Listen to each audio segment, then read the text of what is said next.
be a student. Like, you know what I mean? Like, the teacher is already doing that, but then also having to teach your child manners and to teach your child respect. Like, that's a lot. That's like a teacher plus a daycare plus a therapist plus, a medical advice. Like, I'm telling you, these teachers, they do so much, and they definitely aren't compensated for what they do. And I know a lot of teachers that buy things with their own money. Hey guys, welcome back to my channel. And if you didn't already know, act like you know, because it's Dadazoe. So let's hop right into this video. So today I want to react to why I quit my teaching job, the unedited truth. As you guys may know, a lot of people have been leaving their teaching jobs specifically in droves, okay? Because they can't take it. They're not being supported, not financially, not mentally, not emotionally. So hello, this is Keisha Shanae, and I'm making this video to talk about why I quit teaching. Okay. The first thing I was told when I began teaching was that most teachers quit within the first 5 years. Well, I made it to 3 years and couldn't take anymore. Wow. It was my first time dealing with depression. Oh. And I knew I made the right decision when I got into a car accident, and the first thought I had in my head was, at least I don't have to go to work today. Oh. That's not normal. No, it's not. And I wish I would have talked to a therapist and left sooner. Wow. Because I even think 3 years was too much for the type of workload that teaching comes with. Wow. You're overworked, you're underpaid, there's always a to-do list. You are never finished with your to-do list. Right. There are constant demands. And I got tired of being anxious all the time and being overwhelmed all the time. Wow. And they tell you, be okay with not getting everything done. But that's I'm a hard worker. Yeah. I'm a good worker. And wow. if I couldn't get everything done, I tried to get most things checked off my list in a day. As one should. But with teaching, that will drain you very quickly. It's easy to talk about boundaries. It's easy to talk about how to take care of your mental health. But when you actually take those steps, people look at you as if you did something wrong. Wow. That's actually so sad, because I've heard horror stories. Like, straight up horror stories, just people's experiences and like students hitting their teachers and just being so disobedient and just like rowdy. And it's like for no reason too. And maybe not for no reason. In these instances, there might be things going on at home that makes them act out in school, but that shouldn't fall on the teacher, not 100% of the time, to kind of make up or to just help a student be a student. Like, you know what I mean? Like, the teacher is already doing that, but then also having to teach your child manners and to teach your child respect. Like, that's a lot. That's like a teacher plus a daycare plus a therapist plus, a medical advice. Like, I'm telling you, these teachers, they do so much, and they definitely aren't compensated for what they do. And I know a lot of teachers that buy things with their own money because they don't have a proper budget. Could you imagine, after she just described that she was depressed from, certain experiences that she was having as a teacher, she got in a car accident and was like, the first thing that came to her mind was, damn, thank God I don't have to go to school today and teach.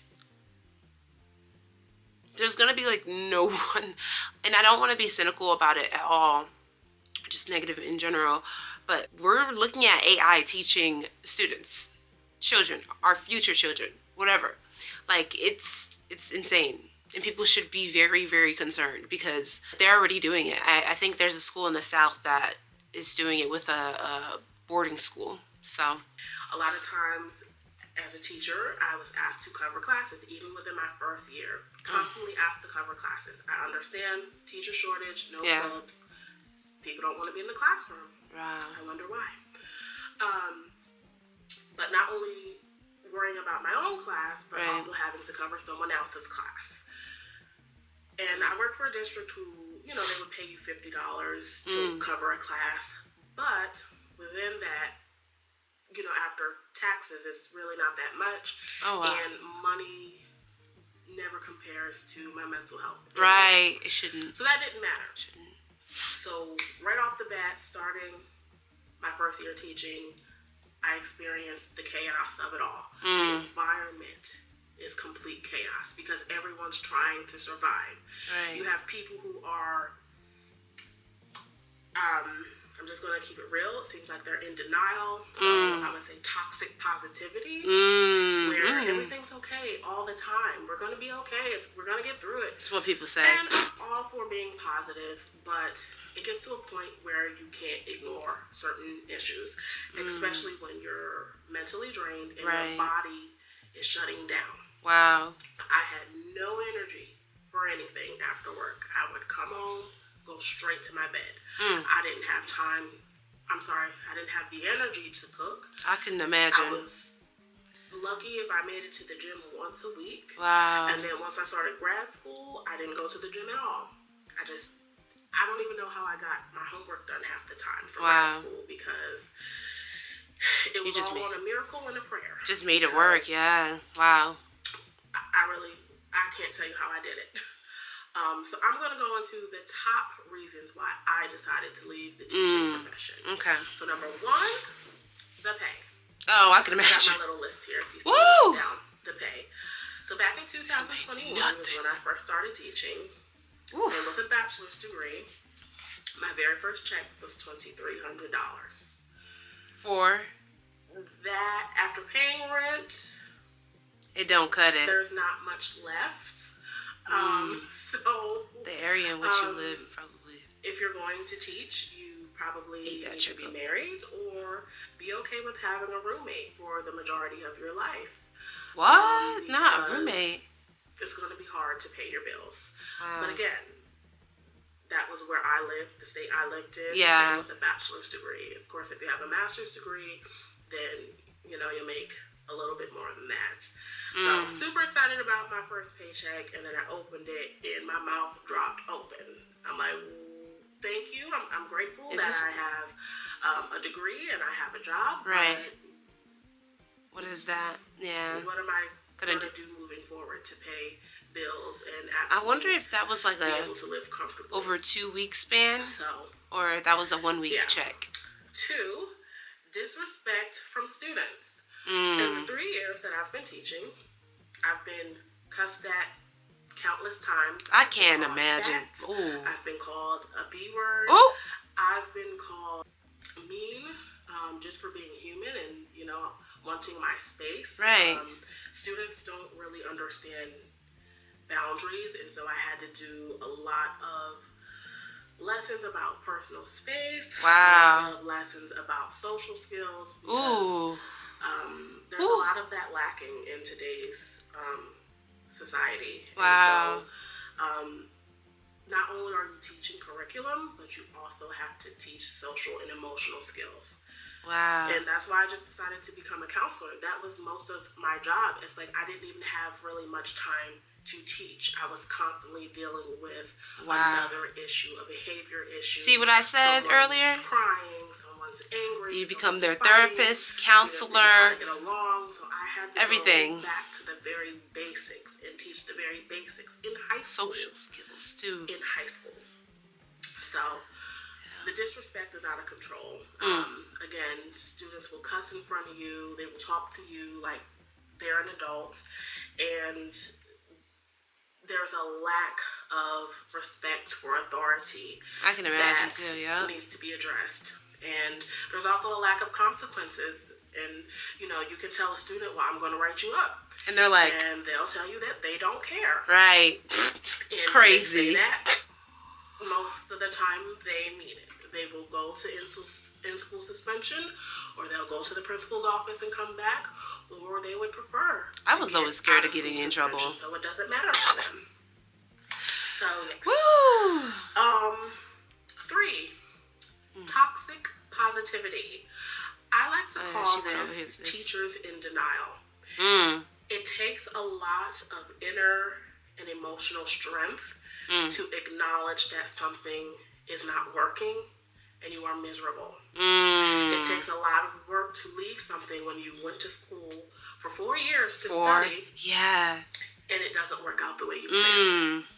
It takes a lot of courage to move on from something that you thought you wanted, or something that you really wanted to work, or because you think about the good times, or you think about the students who you absolutely love, and the students who you want to be there for, and you think about how much you want to make a difference. Ooh, but you got to put yourself first. It becomes I got to put me first. The environment that you are working in has a bigger impact on you. Yeah, it trumps you're making an impact in the lives of other people. Unfortunately, you can't pour into others when your cup is empty. Right. And a lot of times in teaching, I always felt empty. I felt unappreciated, undervalued, and abused. My time wasn't respected.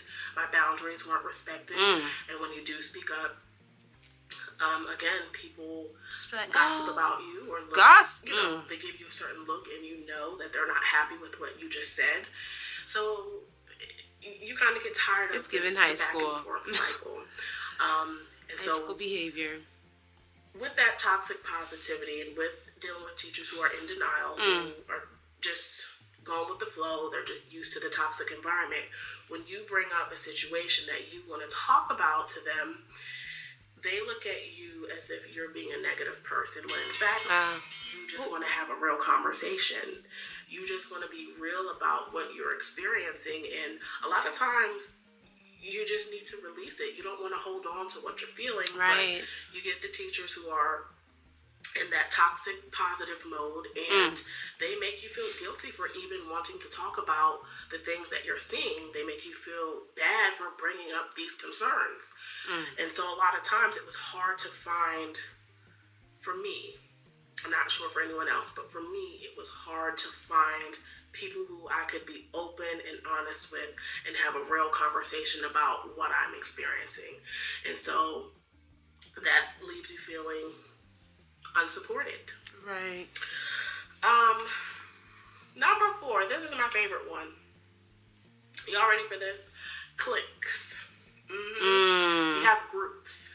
So working at a high school as a teacher was like going back to high school as a student. There are teachers who are in their groups, they're happy in their groups, and they don't go explore and interact with other people. Again, it depends on the school, depends on the environment, depends on the culture. Right. But I experienced this within all 3 years of my career. Once people are in their groups, it's almost like they don't let in any newcomers. And they will gossip and talk about you behind your back. And I've actually overheard a conversation before. They went in their room, they closed the door, and they didn't know that I overheard things that they were saying about me. So not only do you deal with disrespect from students, but you also deal with it from other teachers as well. Wow, the urge I would have to go open up that door. That one. Number 5, lack of support from other teachers and admin. It becomes a blame game. I think everyone is struggling, but they're trying to be strong. And going back to the toxic positivity, I think that people look at the toxic positivity as them being strong. Right. But again, I look at it as them being in denial. If you are not happy and a job is completely draining you of all your energy, you got to be real about it. You have to talk about it, because there's no way that you're going to overcome what you're going through if you don't talk about it. As well as eventually, if you bury it, it's all going to come out. Yeah. And that's why there's a lot of teachers who just feel miserable. Honestly, there are teachers who feel miserable, but they've put in so much time. Yeah. That like, they don't why would I? They don't know where else to go or what else to do. And it is tricky. It really is. Again, when you've spent so much time going to school for something, you have a hard time walking away from it. But I would rather walk away than to be miserable for most of my life. Life is way, way too short to be miserable. It's way too short to go to a job that you hate. Yeah. That hate is a strong word. Well. But, I mean, I started to hate it.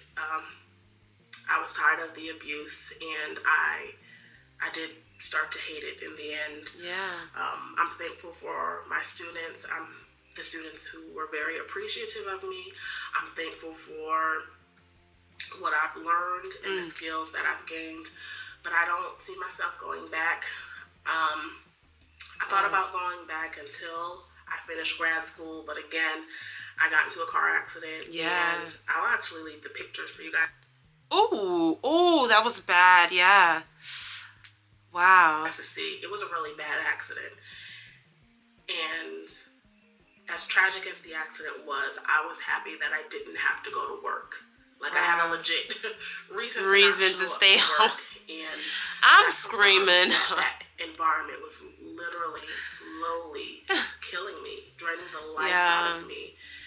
And again, that car accident also showed me that I should be doing what I love. Yeah. I should be going where I feel appreciated. Feel loved and appreciated, and valued. Yep. And that is what I plan to do.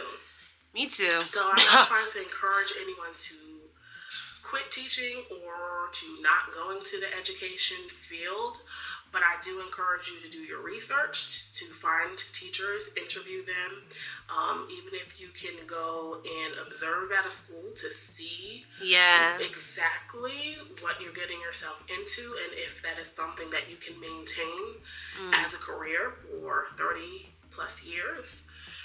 I couldn't make it past 3 years, so there was no way I could make it to 30 years. Gotcha. So, I think this is great insight for me because I was thinking about doing subbing. I won't let it obviously deter me. I want to try it out and see.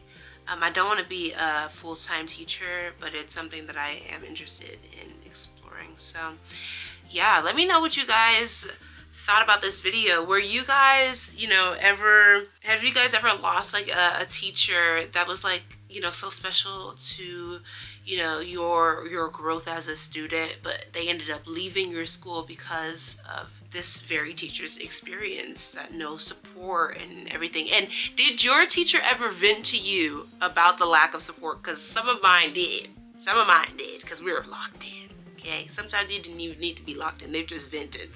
But anyways, let me know what you guys thought about this video down below. Don't forget to like, comment, share, and subscribe, and I will see you guys in the next one. Bye.